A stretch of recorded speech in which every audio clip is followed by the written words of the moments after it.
Okay guys, Nick Williams here, Spec TC Resources, just working on this D10.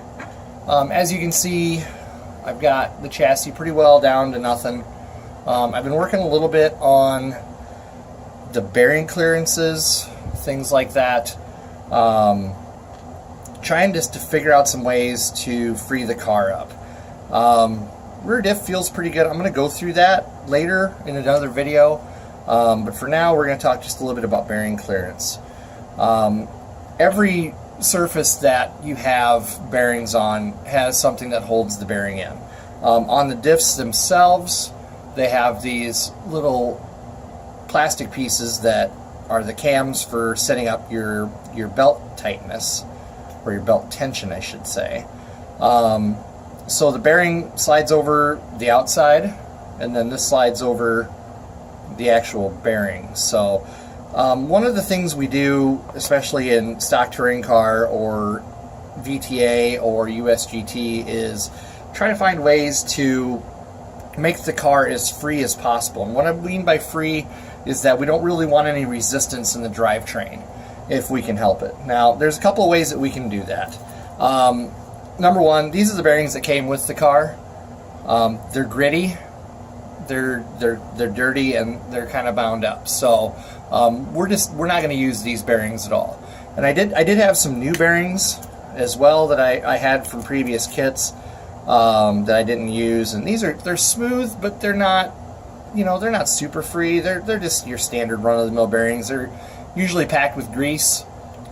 If I was running in a car that had a sealed drivetrain, I'd probably pull the shields out of one side, clean them really good, put a little bit of light oil in them, and that would make them as free as possible.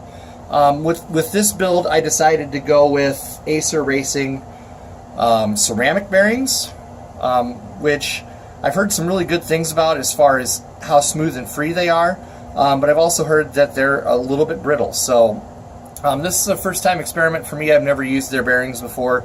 The D06 kit for bearings will work with the D10. They're very, very similar as far as what they come with for bearings. So we're going to be giving those a shot.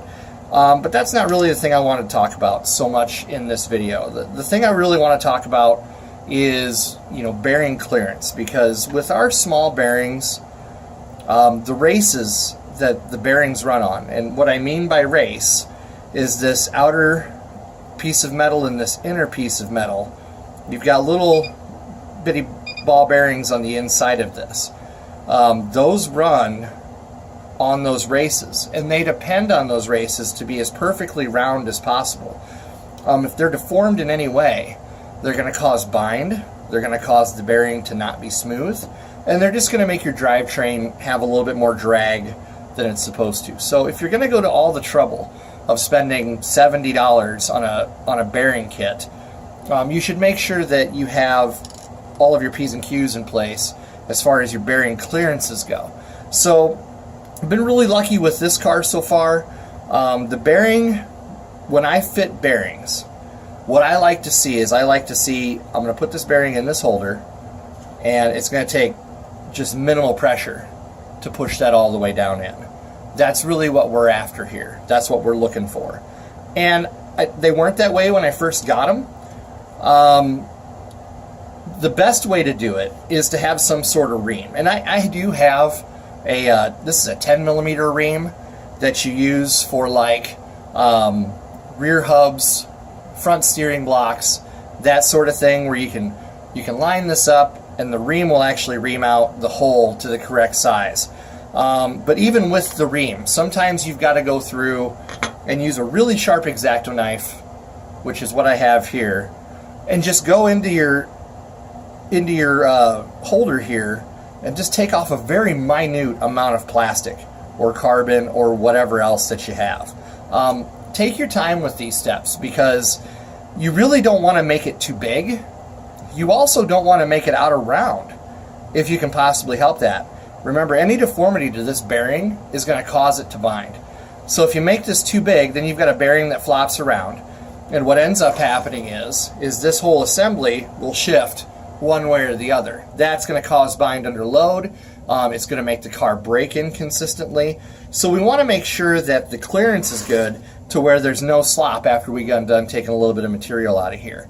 But we definitely want to take out just a touch of material at a time.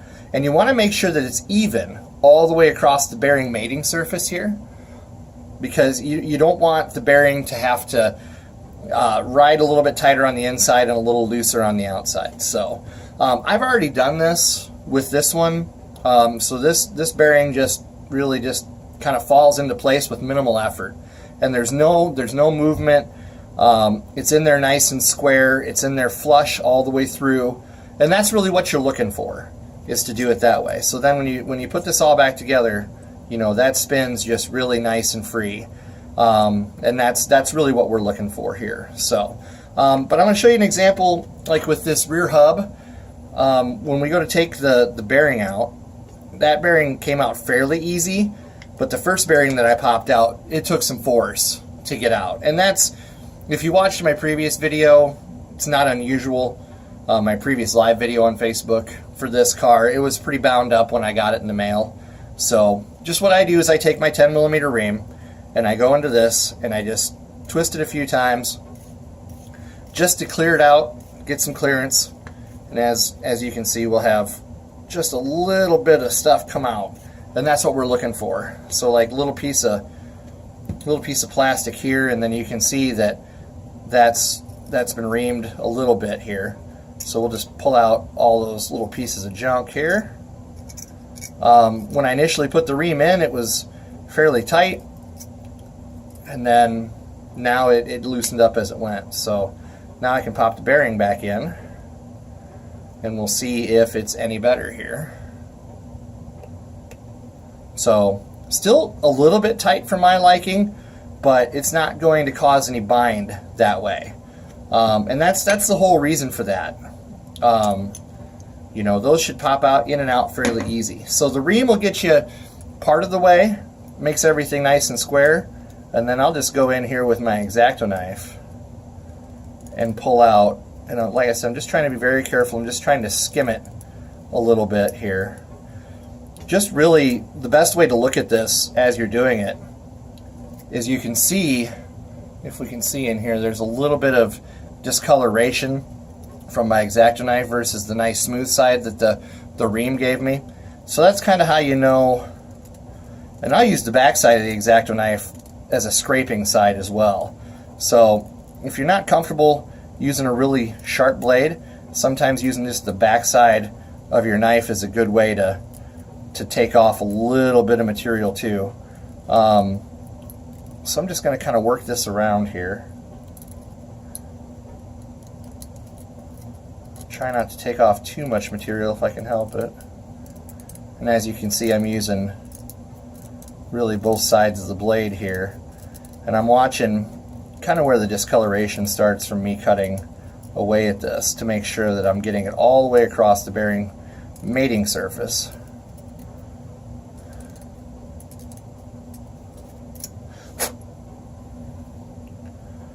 And just a little bit more in there. Okay, so then I'll go through, just make sure that I don't have any burrs in there anymore. Go through and make sure that everything's nice and clean. I don't want any particulates left in there, especially any of this junk that you see on the table here. And then I'll refit my bearing. And that time it went in a lot easier.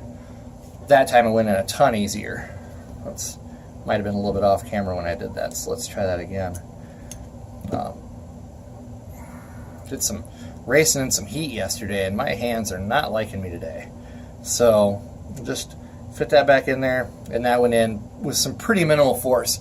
Probably work on that just a touch more, but I don't really need to take that much more material out of it, which is great.